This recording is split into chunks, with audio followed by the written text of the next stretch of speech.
Thousands of people will now have to wait at least 6 months before going back to in-person church services. Crossroads, one of the area's largest churches and one of the largest churches in the country, plans to keep its pews empty. Local 12's David Winter spoke with church leaders today and joins us now live from Yateman's Cove with the church's explanation.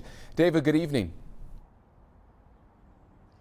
Good evening, Kyle. We're at Yateman's Cove because this is where, starting this Sunday, congregants from the Crossroads Church will be able to go to church and for every Sunday thereafter in the foreseeable future instead of being in their church. That announcement came yesterday from the senior pastor via a Facebook post.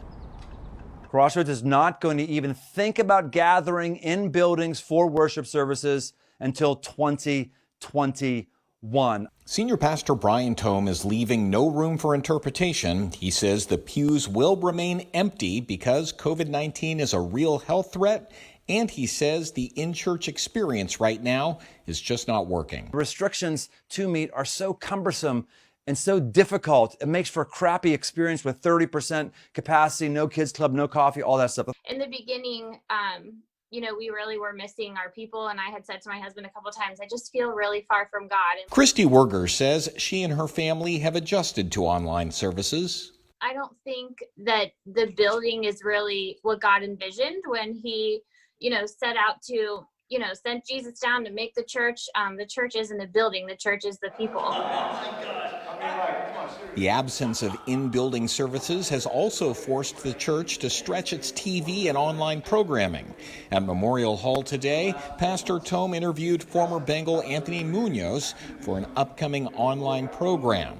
And the church also offers online counseling. At crossroads.net, you can go and there's a chat button and you can connect with a real person who will pray with you or talk with you or even guide you into what your next step could be. But even with the new innovations, Christi says she cannot wait to get back in church when it's available. But I really liked the rhythm and the tradition as a family that it kind of created. Like, we get up on Sunday, we go to church, and it's not to say forced family time, but I like the routine. Come on, friends. Let's get back to honoring God in our normal lives, and let's stop.